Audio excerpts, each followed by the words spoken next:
It's Stan Veit's History of the Personal Computer. From Altair to IBM, A History of the PC Revolution. By Stan Veit, Editor-in-Chief Emeritus, Computer Shopper.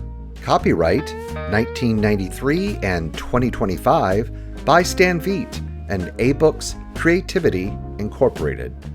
Read by Randy Kindig and David Greelish. Chapter 11, The TRS-80, Almost Everyone's Computer, Part 2, the Model 3 TRS-80 System. At the end of 1979, there were over 1 million personal computers operating in the United States. In fact, it was possible that over 1 million TRS-80s alone were sold. Radio Shack has never released the figures. One result of this was a marked increase in television interference in homes. A computer in operation generates AC interference at radio frequencies. This can be broadcast through the air or transmitted through the power lines. It is the job of the FCC to regulate electronic equipment to see that these emissions do not interfere with communications. They have a massive job to do, and by 1978, a large number of complaints were being received. The FCC published regulations covering personal computers and expected the manufacturers to comply. Most of the computers at that time were housed in metal cabinets, which shielded them and made it easy to comply with the FCC regulations. 2 computers were housed in plastic cabinets, and they could not meet the FCC regulations. These were the Apple II and the TRS-80 Model 1. Apple managed to gain approval by coating the inside of the cabinet with a metallic finish and shielding the cable openings. Radio Shack, however, could not make the TRS-80 Model 1 meet FCC regulations because of the separate units and the cable connections between them. As a result, they accomplished a complete redesign of the TRS-80 into a completely self-enclosed desktop cabinet. This was called the TRS-80 Model 3. First ready in July 1980, in its cassette version, it sold for $699 and incorporated many features that had been included in the expansion interface. The Model 3 had a 12-inch screen, which displayed the standard 96-character ASCII set with both upper and lowercase characters. It also displayed 64 graphics characters and 160 special TRS-80 characters. The keyboard provided for entry of all the standard characters, including upper and lower case. There was also a 12-key numeric keypad. The Model 3 used the Z80 CPU and from 16K to 48K of RAM. A parallel printer port was provided. Data storage was provided by either cassette or an optional floppy disk controller and up to 2 internally mounted floppy disk drives. Additionally, 2 external floppy disk drives could be connected into the system. There was an option for installation of an RS-232C port for connection to a modem. Model 3 Basic and Model 3 TRS-DOS were improved over Model 1, but care was taken to make Model 3 software compatible with Model 1. If this proved impossible, conversion programs were often provided. The TRS-80 Model 3 was one of the most successful computers ever built. It was used in schools throughout the United States, replacing the failing Commodores. It was used in offices, factories, and homes. By 1983, when it was replaced by the Model 4, a couple of million must have been sold. Radio Shack has never given out the figures. It was supported by the largest software libraries in existence up to that time, and several other operating systems were written for it. It became the standard grade school computer in thousands of school districts and the mainstay of small businesses. The TRS-80 Model 4. The TRS-80 Model 4 was the best of the mark and included many improvements that should have been made to the Model 3 during its years of manufacture. The Model 4 was probably the best 8-bit Z80 computer ever built. Unfortunately, it came out too late and had to compete with the IBM PC XT and the onslaught of the clones. It remained in the catalog for a long time as a replacement for Model 3s in schools and offices where they did not wish to lose their investment in software. The most striking thing about the Model 4 was its white color. Charles Tandy had selected the metallic silver and gray colors, and after he died, nobody in the company wanted to change it.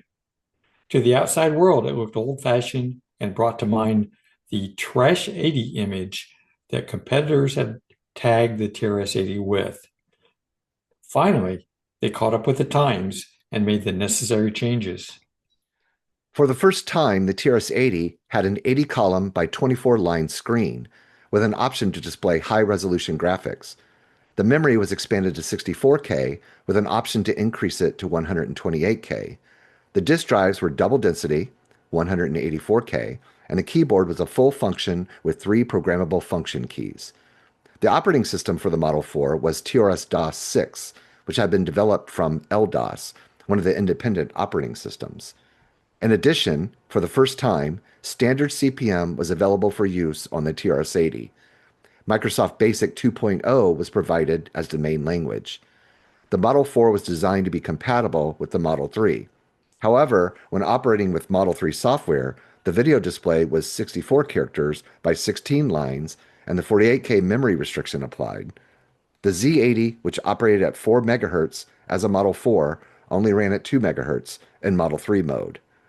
Radio Shack also introduced a portable version of the Model 4 called the Model 4P. This had a 9-inch CRT and 2 disk drives in a portable case. An evaluation of the TRS-80 computers. The TRS-80 family of computers has never received the credit they deserved as a cornerstone of the personal computer era. Mainly, this is the fault of the Tandy Corporation, who failed to understand the importance of public relations in the development of a booming industry. While more TRS-80 computers were built and sold than any other kind, all the attention went to Apple, IBM, and even the small CP/M-based machines, which never came close to TRS-80 in popularity and customer satisfaction. Perhaps much of this was due to Tandy Radio Shack's position as both manufacturer and retailer. They did not have to fight for shelf space in stores and woo the value-added resellers. In addition, much of the TRS-80 sales went to schools and small businesses in the hinterlands of the USA. Not many major corporations were willing to trust their data processing to a Trash 80 built by Radio Shack, no matter how good the technical people said it was. It was only when IBM made personal computers respectable did the data processing departments admit there might be some value in these little computers. The CoCo Sideshow. Early on, Radio Shack realized that the dream of inexpensive home computers was a myth that might never be realized. The TRS-80 users constantly demanded new and more expensive features and used their machines for business purposes in the home. Although Radio Shack advertised cassette-based TRS-80 computers, the truth was hardly anybody bought them to use that way.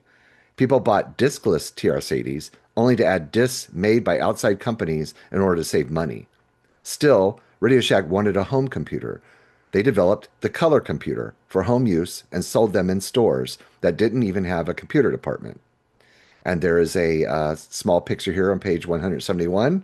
And I think this is one of the more famous pictures of a man working on a Model 1 in the kitchen with his wife lovingly admiring him, the work.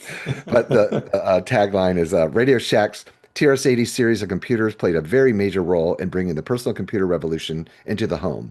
The TRS-80s paved the way for the more sophisticated machines to come, such as the IBM PC and compatibles that are so prevalent today. The color computer, called CoCo by its many fans, was a remarkable little machine. It used a Motorola 6809 CPU and was an excellent machine in spite of the small amount of memory and other resources Radio Shack designed into it. The CoCo was designed to use cassettes of ROM packs, and although floppy disks were made available, their cost was quite high in proportion to the cost of the computer. The loyal fans loved the CoCo, and Radio Shack went through several models, constantly bringing the price down and adding new features. Although CoCo was popular with its cult following, it was always a sideshow to the Tandy computer business. And one more picture on page 172. It looks to be the very first CoCo. Um, and it says the TRS-80 color computer, or CoCo, as it was fondly called. The TRS Model 100. The little TRS Model 100 was one of the most important computers in the history of the industry. It was the first truly practical, portable laptop computer, and it became the prototype for an entire industry. It was just as important as the Altair or the IBM PC. However, the Epson HX20 came out before it, but it had too small a screen because the technology of that time could not make a bigger screen for a low price. The Model 100 was 11 and 5/8 inches wide by 8 inches deep by 2 inches wide and weighed only a few pounds. It had a full keyboard that was easy to type on, but was very noisy. The display was 8 lines by 40 characters, which was enough to see your text, and it had a built-in 300 baud modem. There's a photo then here on this page. It's actually not of the Model 100, it's for the pocket computer, but it shows one of the early pocket computers. I think this might be the Model 1. They had actually 8 different models of the pocket computer. But it says in 1980, over 12 years before palm tops started becoming popular, Radio Shack had one in this TRS-80 pocket computer. The memory was expandable from 8K to 32K, and it only used 4 AA cells for power or an AC adapter. The BASIC was built in, and it included a serial port, a parallel printer port, and an interface connector for a barcode reader. The prices ran for $800 to $1,300, depending upon the memory. Later, a disk drive was developed for the Model 100, but most users typed on their laptop, and they dumped the data into their PC or Mac when they got back to the office using LapLink software. This machine spread like wildfire among members of the press, and I can remember going to a press conference in 1984 where the speaker had to ask the reporters to stop clicking their Model 100s because the speaker could not be heard. In 1985, I went to a space shuttle launch, and in the press room, almost every reporter had a Model 100 connected by telephone to the office. Even today, when laptops are almost as powerful as desktops, Tandy still makes this little briefcase computer as the Model 200. Now, there's also a photo here that ends the chapter and kind of wraps it up. It shows a woman sitting down at a one of the large machines. I can't tell for sure if it's the Model 2 or exactly what model it is, but the caption reads, by 1982, Tandy Radio Shack was making a strong and successful run at the business computer market. The Model 16 was an excellent machine, sporting both a Motorola 68,000 16-bit chip and the standard at the time 8-bit Z80A microprocessor. The Model 16 could be configured to run Xenix, a powerful version of the Unix multi-user operating system. So I guess this was a Model 16. It looked like great things coming for Radio Shack, but alas, over the horizon loomed IBM's PC, the original XT computer. Suddenly, the computer landscape had changed drastically. Numerous computer companies fell by the wayside, but Tandy, with its base of Radio Shack stores, survived and still sells computers today. Of course, these computers are mostly IBM clones. That is a mouthful of text for a picture For caption. for a caption, yeah, I think that's it the is. longest picture caption I've ever seen. But yeah, if you Takes look at the almost the whole picture, yeah, page. I'm pretty sure it's a Model 16, but you see in the upper Yeah, left to upper right, they're like Model 4s, I think. I guess it's showing that they're is. networked and see there's like 2 hard drives built into the desk there. Yep. So Yep. that's yeah. They made desks for Oh some of the yeah. computers that were made specifically for different models. Like I have one for the Model 1. It was made for the Model 1. It's got the Oh really? inset for the, yeah, it's got an inset for the keyboard. And there's also a model that was made for the Model 3 and Model 4. Wow. But as you can see, they were made for some of the bigger machines as well. But okay.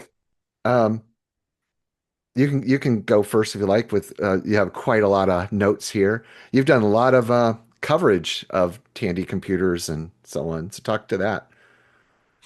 Yeah, I have several. So I'm up to 1982 currently in the timeline.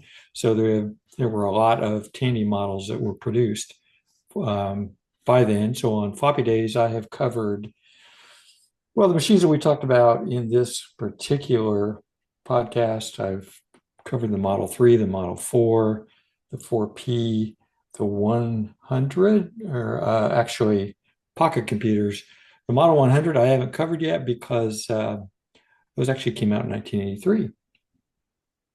So if you want, real detail coverage of any of those machines, you can go listen to the Floppy Days podcast. I also want to point out there was a great history book on the CoCo computer created by Boise Pete and Bill Judas called CoCo, The Colorful History of Tandy's Underdog Computer.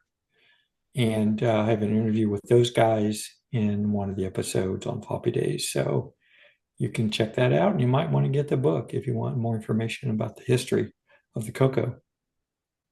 Okay. Other than that, I just want to mention I have many of the Tandy Redesign models, except the big iron stuff like the Model 2, the Model 16, the 6000.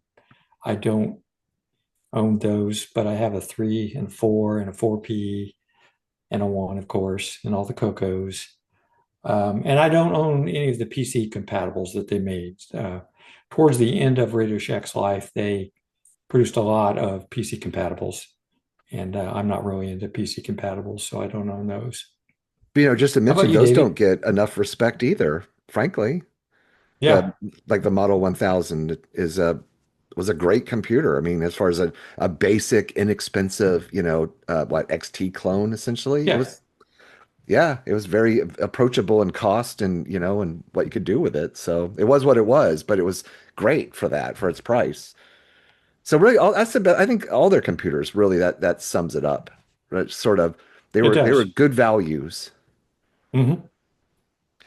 So all the show notes from part one will be, are in this video and this, this show. But I added a couple. I thought, what the heck? I'll look and see. I guess were you aware, Randy, already of some TRS-80 and other Tandy emulators?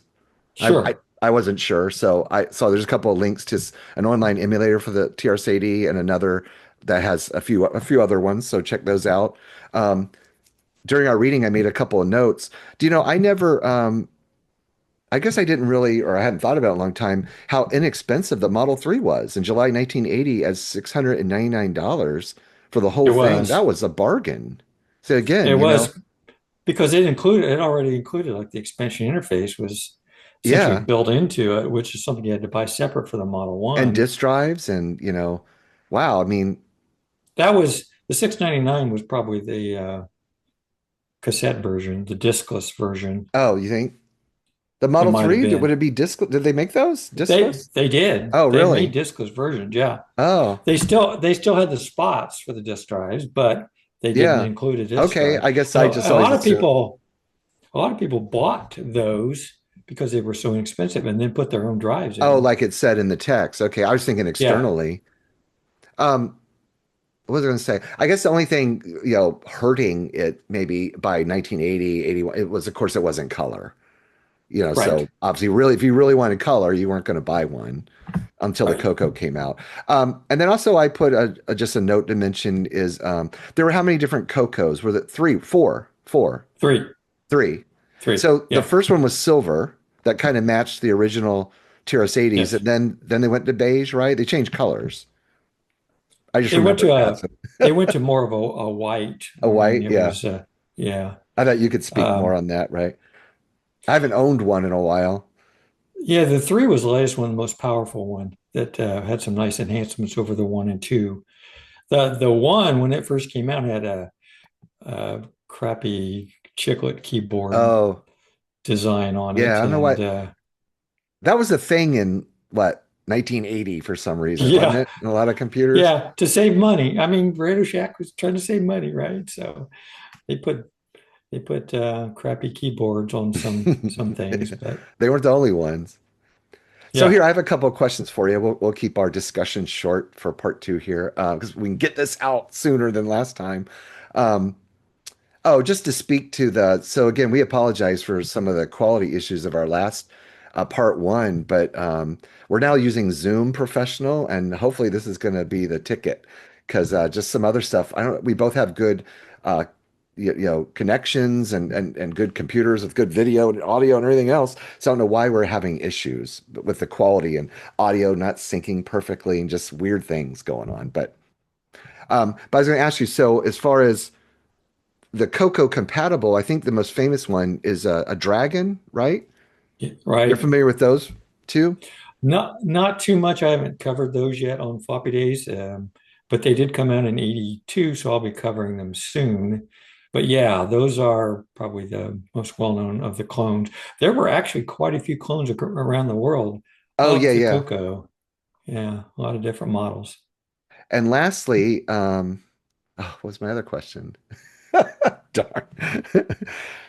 Man, look at that. That's getting old for There you. were there were a lot of clones of the Model 1 as well that I don't know if people are aware of that. And Stan didn't go through that in his book, but there were several clones Wasn't of the so a Model name's 1. popped in my head, Dick Smith, Dick right? Or that was Smith a in series of Australia. stores, maybe. Didn't they have one? Yes. Okay. Yeah. Darn, I was going to ask you And something else too. Oh, I know what it was. Their Model 100 was actually rebadged. They didn't actually design that in-house, I think, right? The Model I 100. believe, I think yeah, it, I believe you're correct. yeah, Yeah. it was. Now, I've owned it. I've owned both the Model 1, 102, and 100, I mean, and also that other one. I'm not going to look it up. Man. There's a Model 200 that came out as well. Yeah. It had a pop-up screen with Hmm. with a lot more lines on it than the 100 102 was just what was it? 8 line screens, I think, on the 100 Yeah. 102. Yeah. But yeah, I've had a few over the years, and I actually got one uh, almost 20 years ago. I got one. I was working at the local newspaper here in Jacksonville, Florida, and it was one they had in a closet, literally that whole deal. I was like, "Can I have this?" And so that was kind of cool. So I don't know how long they 100s were used it. great. And you could hear in the book how much Stan really felt like the Model 100s were an important part of history, and Yeah. they were very popular at the time. And for being a super portable writing tool, and Yeah. that you could then transmit your writing through the phone system, it was an amazing Hmm. piece of technology, yeah, at the time. Yeah. So Yeah. Very, very nice it'd machines. still be great if you could find a I, phone. I do want to mention this. The Model 100 holds a special place in my heart because my father, who owned his own business, actually ran his business off of a Model 100. And being a techie guy, I actually wrote the basic software that he Wow. utilized to run his business. My father passed away about 20 years ago, but so the 100, 102 definitely hold a special place in my heart. Did he utilize any type of like an external screen? Could you do that, or a keyboard, another different You keyboard, or anything like that? you could. There's a device that lets you use an external screen, but he never had one He of used, those. He just, wow, yeah, he ran it off the 8 line screen. It would print all his invoices for him, and he'd mail those out. nice. So yeah, All right. All right. Well, good deal. So we'll be yeah. back next time. Do you have it handy, Randy? What's the next chapter? I actually have, I meant I closed the book. I didn't shouldn't have done that. We'll look at The it. next one is Commodore from PET to Amiga, Chapter 12. All right. Is it a real long So one? that Let's check. it's a pretty long one. Okay. Well, Yeah, what? How many? Not as definitely not as long as this one. Oh, and it's got one. It's got a couple big pictures, so we probably can make this one episode, right? You think? Yeah. yeah, I One, think so. two. A lot of words though. There are a lot of words. Two big pictures, huh? Yeah, yeah. We'll see, I guess. All right. We'll see everyone back for that one. All right. Thanks, David. Bye.